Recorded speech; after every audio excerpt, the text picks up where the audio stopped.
राजनीतिक दलों का भी उद्देश्य आप सारे लोग जानते हैं। तो आज की जो बैठक है ये आप सारे लोगों के जीवन में एक बहुत महत्वपूर्ण है। आप सारे लोगों के लिए भी महत्वपूर्ण है और आप सारे लोगों के भविष्य के लिए भी महत्वपूर्ण है।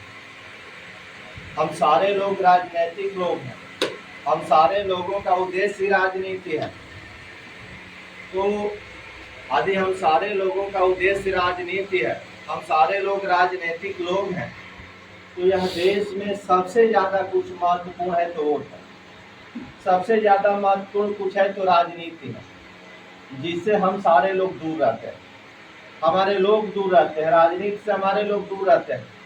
और जब तक आप राजनीति में सक्रिय नहीं होंगे, जब तक आप राजनीति में एक्टिव नहीं होंगे, जब तक आप राजनीति को समझेंगे नहीं, तब तक आप कमजोर रहेंगे।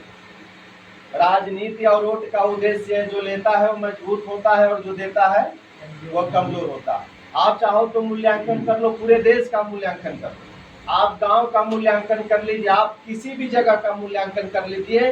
जो वोट लेता है वो मजबूत हो जाता है और जो देता है वो कमजोर रहता है। तो हम 75 साल से देने वाले लोग, जब से इस देश में वोट हो रहा है तब से हम लोग वोट दे रहे हैं, मात्र और मात्र वोट दे रहे हैं। तो हम 75 साल से देने वाले लोग आज एक साथ एकत्र हुए हैं, बैठे हैं। तो आज जो मुद्दा निर्धारित हुआ है, पहला मुद्दा जो बताया गया आप सारे लोगों को कि आरक्षण बंटवारा रहेगी। आरक्षण बंटवारा, आरक्षण का मत, आरक्षण आप लोग समझिए, चौहान आरक्षण नहीं समझता है, पिछड़ा आरक्षण नहीं समझता है, अति पिछड़ा आरक्षण नहीं समझता है, अति दलित आरक्षण नहीं समझता है, जो कमजोर गरीब किसान मजदूर है आरक्षण नहीं समझता है कि आरक्षण होता क्या। आरक्षण एक लाभ की जगह है जिसमें बहुत सारा छूट मिलता है, और जो छूट का लाभ कुछ ही लोग ले रहे हैं। चाहे ओबीसी के आरक्षण की बात हो, चाहे एससी के आरक्षण की बात हो, चाहे एससी एसटी के आरक्षण की बात हो, ये तीनों जगहों पे आरक्षण जो है ये कुछ ही लोग ले रहे हैं। और वही कुछ ही लोग लगातार जब से आरक्षण का प्राविधान है तब से लेते आ रहे हैं। अब एससी एसटी का आरक्षण 1950 से लागू, जब इस देश में कानून बना, कानून लागू हुआ, भारत का संविधान लागू हुआ 1950 में, तो एससी एसटी का जो आरक्षण है 75 साल से कुछ ही लोग ले रहे हैं। तो कुछ ही लोग लेते लेते लेते आज मजबूत हो गए। यदि एक ही आदमी को लगातार काजू किशमिश बादाम दूध वगैरह वगैरह खजूर खिलाया जाए, आप बताइए को मजबूत होगा कि नहीं होगा। तो ये कुछ ही लोगों को लगातार 75 साल से खिलाया जा रहा है, और कुछ लोगों को आज तक मिला ही नहीं हो। आज भी वो लोग कमजोर है, वो चाहे किसी भी जाति के हो, किसी भी धर्म के हो, किसी भी वर्ग के हो, चाहे एससी में हो, एसटी में हो, ओबीसी में हो, सारे जगहों पे आज भी कमजोर लोग हैं। तो जिसपे एक बार सुप्रीम कोर्ट ने 1 अगस्त को आदेश दिया कि आरक्षण का वर्गीकरण होना चाहिए, और वर्गीकरण के साथ साथ क्रीमी लेयर लगा करके होना चाहिए। क्रीमी लेयर को आप लोग समझ लीजिए कि क्रीमी लेयर होता क्या है।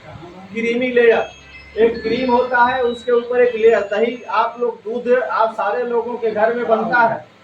जब आप लोग दूध को दही बनाते हैं तो ऊपर क्रीम हो जाता है, जो परत होती है जिसको शाही कहते हैं। यदि आप दूध को गर्म भी करेंगे तो एक लेयर उस पर जम जाती है, जो लेयर जमती है वही क्रीम है। इसलिए कि जितनी मलाई दूध में वो सारे लेयर में है। तो सुप्रीम कोर्ट ने कहा 1 अगस्त 2024 को इस देश में एससी एसटी ओबीसी तीनों आरक्षण का बंटवारा होना चाहिए, डिवाइड होना चाहिए। जिस तरह से कहीं तालाब में बड़ी मछली हो और छोटी मछली हो, तो बड़ी मछली क्या करती है कि छोटी मछली को खा जाती है, बड़ी मछली छोटी मछली को खा जाती है। तो सुप्रीम कोर्ट ने कहा है कि उस तालाब में डिवाइडर दे दिया जाए, उस तालाब में एक घेरा बना दिया जाए कि बड़ी मछलियां एक तरफ रहेंगी और छोटी मछलियां एक तरफ रहेंगी। ये किसने कहा? सुप्रीम कोर्ट ने कहा। इससे पहले सन 2013 में इलाहाबाद हाई कोर्ट ने भी इस बात को कहा। उससे पहले सन 2001 में सामाजिक न्याय समिति की रिपोर्ट ने भी कहा, राघवेंद्र कमेटी की रिपोर्ट ने भी कहा, जी रोहड़ी कमेटी की रिपोर्ट ने कहा। इन सारे लोगों ने कहा कि आरक्षण का बंटवारा होना चाहिए। लेकिन सुप्रीम कोर्ट ने एक बात और कहा कि बड़ी मछली और छोटी मछली के अलग तालाब बनना चाहिए, लेकिन उस तालाब में भी जब कोई बड़ी मछली हो जाए तो उसको भी निकाल दिया जाए, ताकि जो उसमें भी छोटी मछलियां पैदा होगी, जन्म लेंगी, जिनका उदय होगा, उनका जीवन सुरक्षित रहेगा, उनके अधिकार सुरक्षित रहेंगे। किसने कहा? सुप्रीम कोर्ट ने कहा। तो सुप्रीम कोर्ट ने कहा कि क्रीमी लेयर लगाया जाए, एक तय किया जाए मानक कि जिनका इनकम 8 लाख, 10 लाख, 20 लाख, 50 लाख, 1 करोड़, चाहे जितना तय कर दिया जाए, जो व्यक्ति यदि 50 लाख कमाएगा उसको एसी का लाभ नहीं दिया जाएगा। जो व्यक्ति यदि 20 लाख पे तय होता है तो 20 लाख कमाएगा, उसको आरक्षण का लाभ नहीं दिया जाएगा, चाहे वो एसटी हो चाहे एसी हो। ओबीसी में ये पहले से लागू है। ओबीसी का आरक्षण सन 1992 में आया, तो 92 में सुप्रीम कोर्ट ने ही क्रीमी लेयर लगा करके क्लियर किया, और सुप्रीम कोर्ट ने आरक्षण को दिया कि नहीं, ये ओबीसी को भी आरक्षण मिलना चाहिए। तो उसी समय क्रीमी लेयर लागू हो गया, जो आज तक चल रहा है। 1992 में 1 लाख रुपया तय किया गया था कि जो उनको भी आरक्षण से वंचित करना है तो वह वही लोग होंगे जिनका इनकम 1 लाख होगा। तो 1992 की बात है, लेकिन वो बढ़ते बढ़ते आज कितना हो गया? 8 लाख हो गया, कि जो 8 लाख कमाएगा उनको आरक्षण का लाभ नहीं दिया जाएगा। तो उसी तरह से एससी और एसटी में भी सुप्रीम कोर्ट ने कहा कि लागू होना चाहिए। कर्नाटका का, तमिलनाडु का मामला है, काफी दिनों से पेंडिंग था, उसी पे सुप्रीम कोर्ट ने जजमेंट दिया और पूरे देश में ये कहा कि एससी एसटी ओबीसी में बंटवारा भी होना चाहिए और सारे जगहों पे क्रीमी लेयर लागू भी होना चाहिए।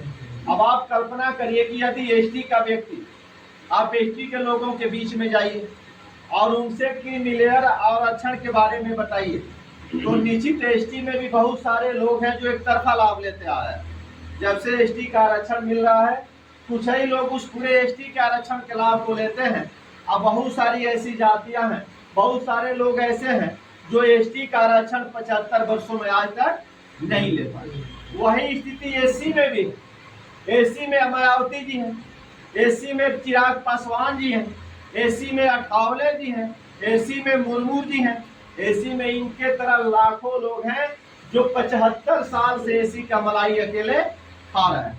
तो सुप्रीम कोर्ट ने कहा ये सारे मलाईदारों को वहां से हटा दिया जाए। सुप्रीम कोर्ट ने कहा कि इन सारे मलाईदार लोगों को वहां से हटा दिया जाए, और जिनको 75 साल से मलाई नहीं मिल पाई है उनको मलाई खाने का अवसर दिया जाए। तो यदि आप एसी के लोगों में भी जाएंगे तो एसी के लोगों को भी, यदि जैसे माननीय राम प्यारे भारती जी इस बात को समझ रहे हैं कि आईएएस का बेटा आईएएस हो जा रहा है, जज का बेटा जज हो जा रहा है, विधायक का बेटा विधायक हो जा रहा है, सांसद का बेटा सांसद हो रहा है, मंत्री का बेटा मंत्री बन जा रहा है, लेकिन राम प्यारे का बेटा विधायक जज कलेक्टर कब बनेगा? जब वो यहाँ से हटेगा, वो इस सीट को खाली करेगा। अभी इस देश में जितने सांसद हैं उन सारे सांसदों को रोक लगा दे जाए, क्रीमी लेयर लगा करके, कि अगली बार आप में से कोई एसी कोटा से सांसदी का चुनाव नहीं लड़ेगा। तो आप बताइए कि उनके जगह पे कौन आएगा?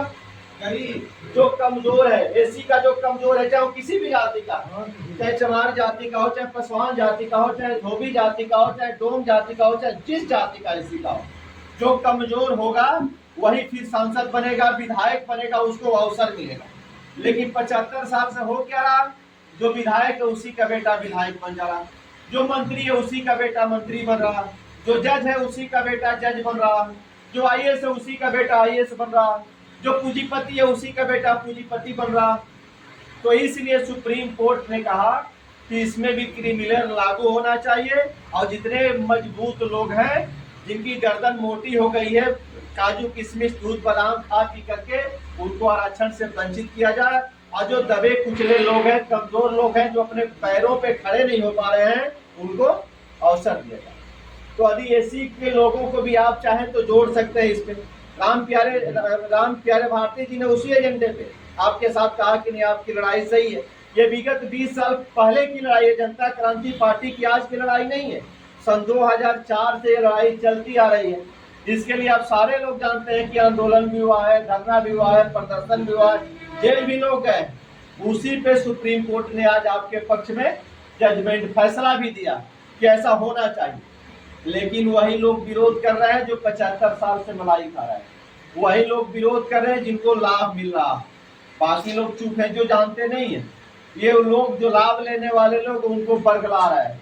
तो इसके लिए जनता क्रांति पार्टी राष्ट्रवादी प्रतिज्ञाबद्ध है और जनता क्रांति पार्टी राष्ट्रवादी इस आरक्षण को बंटवाएगी और क्रीमी लेयर भी लागू करवाएगी। इस पे हमारा स्टैंड क्लियर है, इसीलिए हमको शक नहीं है। अब मैं जहां भी बोलता हूं, जहां भी बैठता हूं, अब क्रीमी लेयर की बात होती है, बंटवारे की बात होती है, सुप्रीम कोर्ट की बात होती है। बहुत सारे लोगों ने कहा कि सुप्रीम कोर्ट में पुनः इस पे विचार होना चाहिए, लेकिन बहुत सारे निर्णय ऐसा आता है तो वही लोग कहते हैं कि सुप्रीम कोर्ट पे हमको भरोसा है, कोर्ट पे ही हमको भरोसा है, कोर्ट नहीं होता तो हमको न्याय नहीं मिलता। आज वही लोग कोर्ट का विरोध करें, किसके लिए? स्वयं के लिए। उन कमजोर लोगों के लिए नहीं विरोध कर रहे हैं, जो गरीब लोग हैं उनको लिए विरोध नहीं कर रहे हैं, जो आज तक लाभ नहीं ले पाए उनके लिए विरोध नहीं कर पा रहे हैं। तो इसीलिए जनता क्रांति पार्टी ने यह तय किया है कि अब आंदोलन होगा, धरना होगा, प्रदर्शन होगा और जनता के बीच में जाकर के सुप्रीम कोर्ट के आदेश को और लाभ और हानि को ये जनता के बीच में बताया जाएगा। तो इसी के लिए हम लोगों ने एक कार्यक्रम तय किया है, निर्धारित किया।